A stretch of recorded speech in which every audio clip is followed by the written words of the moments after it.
Alors, chaque année, à la même période, c'est le même scénario. La pluie, les dégâts, parfois même accompagnés de morts, des populations qui souffrent. Dites-nous ce soir, c'est quoi les causes? Merci beaucoup, Monsieur Traoré. Et avant d'en arriver à votre question, permettez-moi de remercier Monsieur le ministre de l'Environnement, de l'Eau et de l'Assainissement, Monsieur Roger Barrot, qui nous a permis de nous exprimer ce soir sur votre plateau. Pour revenir à votre question, les inondations, c'est un phénomène climatique extrême dont la cause se situe à plusieurs niveaux. C'est une conjugaison d'un ensemble de facteurs.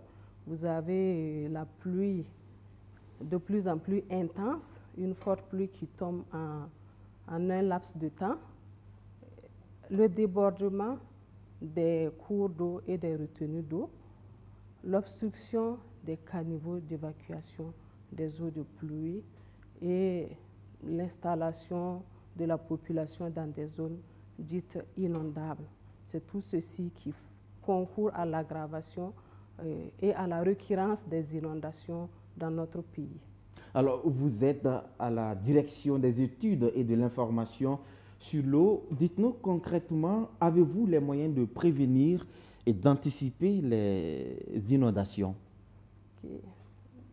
Nous sommes à la direction générale des ressources en eau et la direction générale des ressources en eau a pour mission principale de suivre et d'évaluer les ressources en eau, tant sur le plan quantitatif et le plan qualitatif.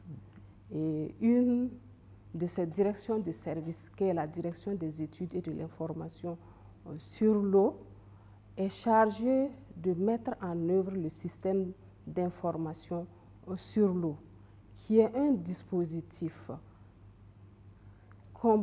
composé d'éléments qui permettent de collecter l'information sur le terrain, de l'analyser, de stocker et de diffuser auprès des décideurs et de la population. Et elle met à la disposition de la population des bulletins et d'informations qui présentent l'évolution du niveau des cours d'eau, des retenues d'eau. Elle produit également des bulletins qui présentent l'évolution de la nappe d'eau souterraine. Elle présente aussi des informations sur les mesures de la qualité de l'eau. Donc c'est un ensemble d'éléments que la direction met à la disposition de la population pour leur permettre d'avoir l'information sur les risques liés à l'eau, que sont les inondations et les sécheresses. Et une de nos missions aussi, c'est que nous travaillons à sensibiliser la population. Nous avons une cartographie des zones à risque élevé d'inondation et un certain nombre d'activités ont déjà été menées pour renforcer la résilience de la population située dans ces zones inondables. Alors, tout ceci, vous parlez de bulletins. On le sait, ces bulletins ne sont pas toujours accessibles aux populations. Alors, ce soir, on y est déjà, hein, la saison des pluies a déjà commencé. Concrètement, quels sont les conseils d'usage pour les populations pour éviter justement de vivre encore ces inondations qui reviennent chaque année? D'accord.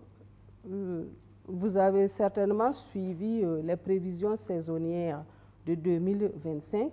Il est attendu une pluviométrie abondante et consécutivement à ça, il y aura beaucoup d'eau.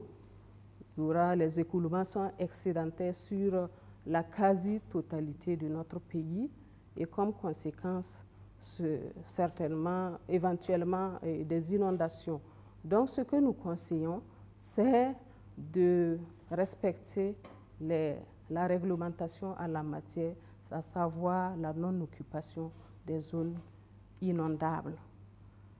C'est également invité à l'évacuation des caniveaux d'évacuation des eaux de pluie. Également, c'est d'inviter la population à respecter les consignes qui seront données par les autorités compétentes.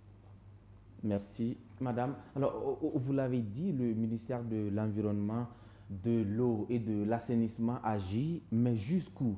Parce que quelles sont les actions fortes de votre ministère à engager peut-être dans ces dernières années pour essayer de juguler ces questions liées à l'inondation?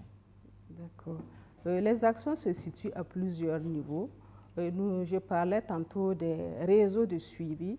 Et nous avons engagé la modernisation de ces réseaux pour permettre de suivre l'évolution du niveau de l'eau en temps réel et de pouvoir alerter automatiquement.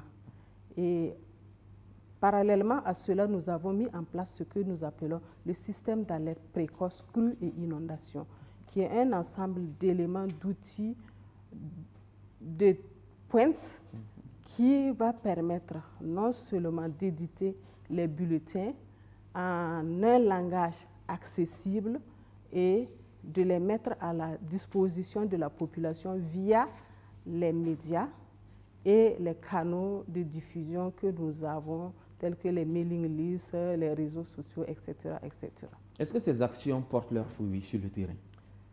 Oui, les actions portent leurs fruits sur le terrain parce que nous avons déroulé une campagne de sensibilisation. Et suite à cela, la population elle-même s'est engagée à mettre en pratique les recommandations pour pouvoir réduire leur vulnérabilité face à ces inondations. Merci beaucoup. Ça sera tout. Est-ce que vous avez un mot de fin rapidement pour mettre fin à cet entretien? Oui, le mot de fin, c'est vraiment de revenir sur les conseils. Et bientôt, nous allons commencer la production quotidienne des bulletins. C'est d'inviter la population à prendre au sérieux les alertes qui seront données et à respecter les consignes que les autorités compétentes auront à donner. Merci beaucoup, Madame Christine Ouedraogo Tapsoba. Je rappelle que vous êtes la directrice des études et de l'information sur l'eau. Merci d'être passée sur le plateau de BFM ce soir.